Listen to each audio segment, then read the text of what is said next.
Good morning to all my friends and family, and welcome to this episode of Jim's 5am Club. It's early morning Sunday, it's Freedom Week. We've hit our 80% fully vaxxed and things are just going along swimmingly here in New South Wales. I'm just going to go for a walk, a bushwalk, just to become one with nature on this beautiful morning, and hopefully I can get back in time to go to church for the first time in many months. It's a beautiful time of year. It's springtime. It's been wet, and the bushland around where I live, up here between Northmead, Borkham Hills, Winston Hills, Pennant Hills, Castle Hill, is just absolutely perfect. Here I have a feather from a sulphur-crested cockatoo just resting there.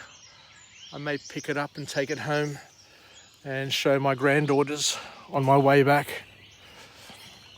But let's go for a walk and talk and make the most of this beautiful start to the day, and go through a book summary like I normally do here on Jim's 5am Club.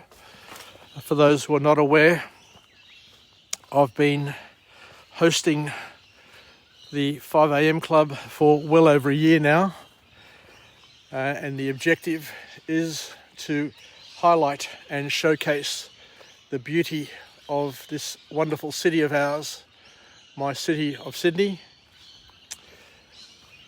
and to overlay it with a message of empowerment where we walk and talk and go through book summaries, reflect on various things throughout our lives, to enable us to become partners in each other's growth and development. I encourage you, if you enjoy or are interested in the work that I'm doing, to subscribe to my YouTube channel, which is entitled Jim's 5am Club. Just go to YouTube and search for Jim's 5am Club, and you can subscribe to that YouTube channel, and you can press on the bell so that you're alerted to whenever a new video is published. And I do a few a day, a few a week, and I've got over, at this point in time, over 1,100. I think I've got 1,135 videos or vlogs that I've done in English, and about 70 or so that I've done in Greek. So I'll continue to do this. This is something that I thoroughly enjoy because I learn. To be able to present something is an opportunity to learn it.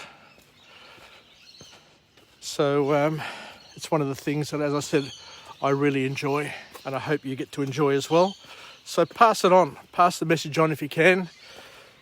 I've got about 70 subscribers, but it's a sort of material that I think everybody can benefit from.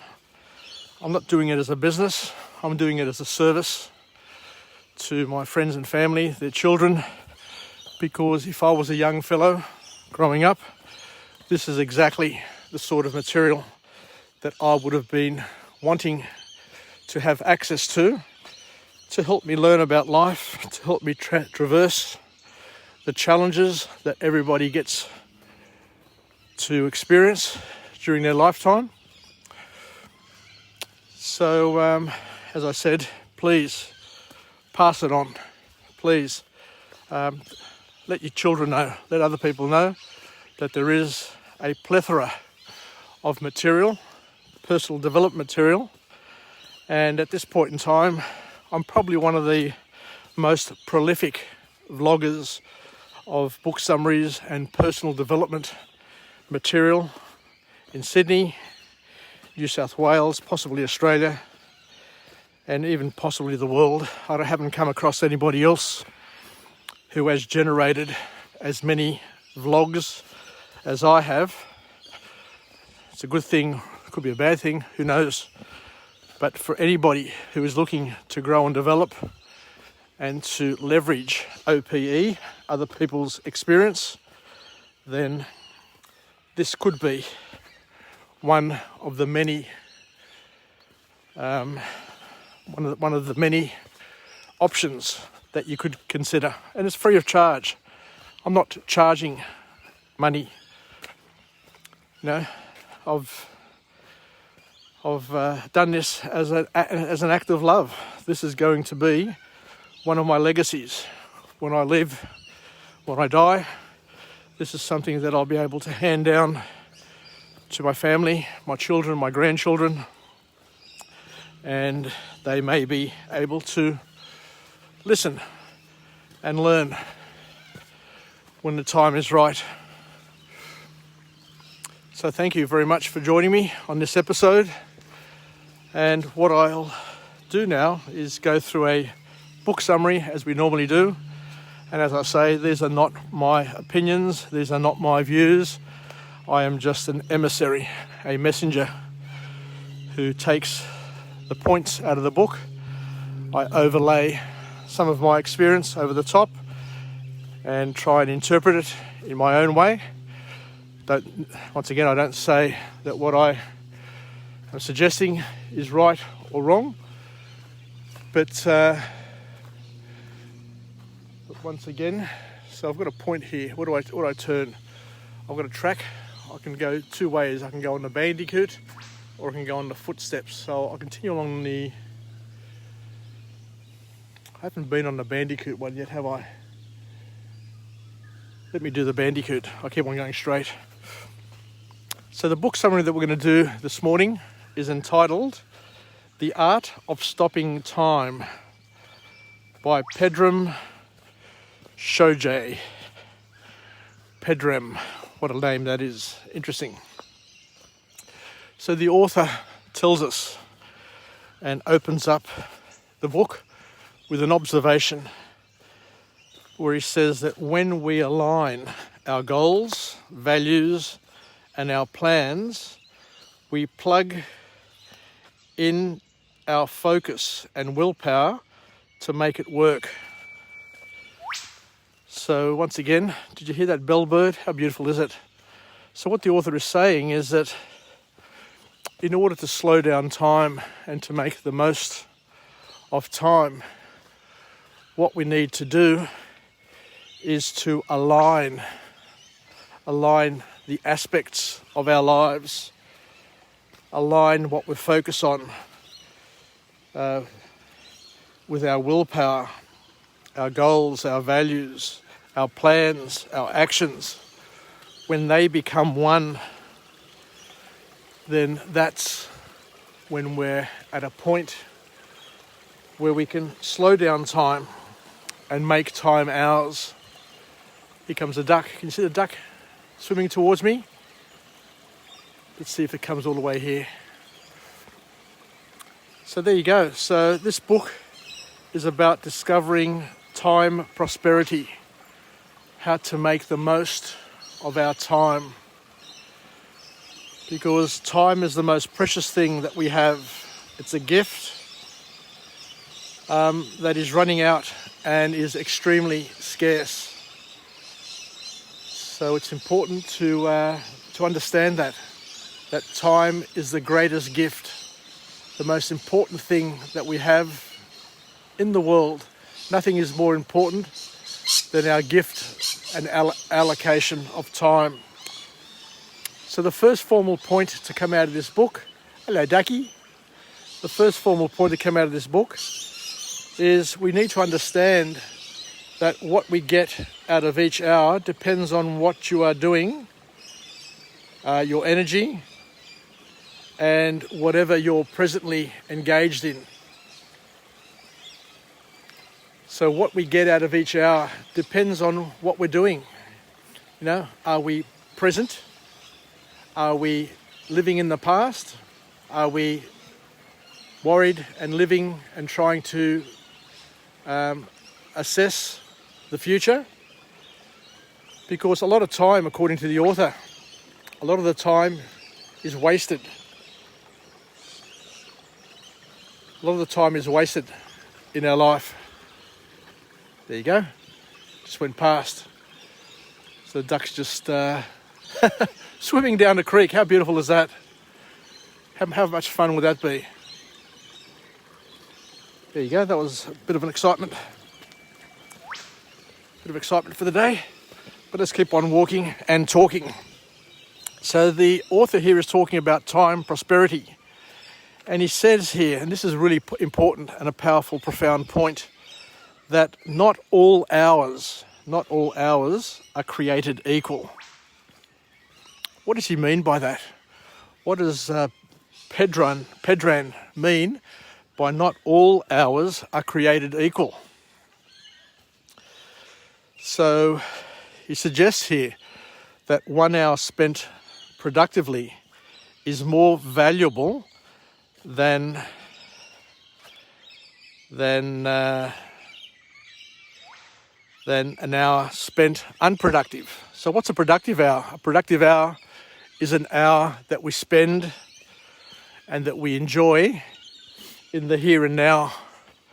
An hour that you spend reminiscing, an hour you spend looking and worrying about your future, being anxious, is an hour that is wasted. So it's important to understand and embrace and to use the productive hours in our lives as best we can. So a focus on quality time, and that quality time is time spent in the present moment, in the current now. So being mindful, not worrying, not living too far into the future or worrying too much about our futures. To believe and trust in God and to live your life, the life that you have, the present moment, which is all that we have really guaranteed in our lives. Tomorrow is uncertain. Yesterday is gone. So the author here goes on to say, a few more things. Where a productive hour is one where we build our knowledge. A productive hour is the one that we spend investing in our growth and development. A productive hour is one where we connect with nature, where we connect with others, and we're here for ourselves and here for them, rather than being on our phone, checking what other people have posted when we're out at lunch or when we're in the same room with some of our friends. It's an hour where we use up our energy and focus our energy and stick and don't get stuck in our past or in our future. It's a big challenge because a lot of people, as we say, end up getting stuck in their pasts. How many people do we know who are just caught up with their past, their ex-partner, their family, their relative, their parent who has passed away, their child who has passed away, thinking, worrying about what has happened in the past, or others who are anxious about their futures. What the author is saying is that these are time robbers. They rob us of our time. So it's important and critical to be careful, to think about where you place your focus so you're not wasting it. Because when you're wasting it for yourself, you're also wasting it for others as well, because you're not going to be fulfilled. Anyway, let's keep on chatting away here. So the second formal point to come out of this book is that we all have a limited, how interesting is this? Wonder where that leads. It's the sort of thing that you'd probably climb up if you're a young bloke. Anyway, we'll keep on walking. So we all have a limited amount of resources that we can use to make our garden flourish. And I love this analogy. So our life, according to the author here, is like a garden. And we've got a limited number of resources that we can incorporate and use to make our garden flourish.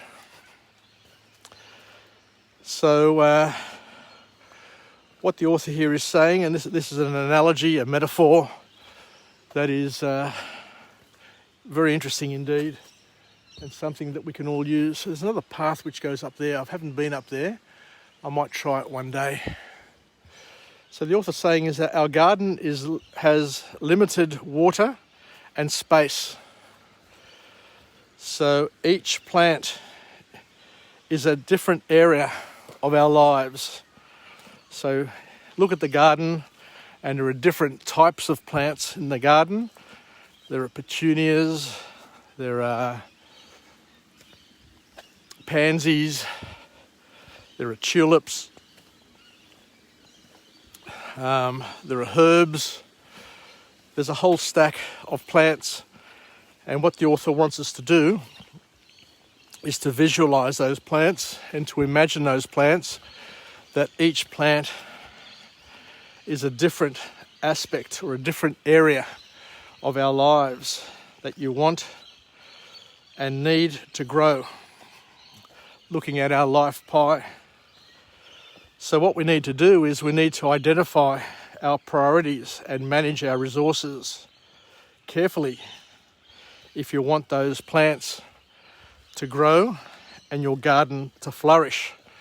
So if you use too much water, time, energy and attention on one plant, then the other plants could die off or could be damaged and won't flourish or won't be as strong or as beautiful as what they could be.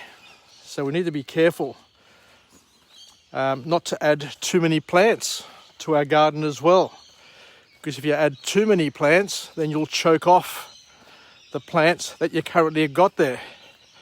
So it's important to understand. And I love this analogy. It's a sort of analogy that you can use with children, and they can probably get to understand it really well.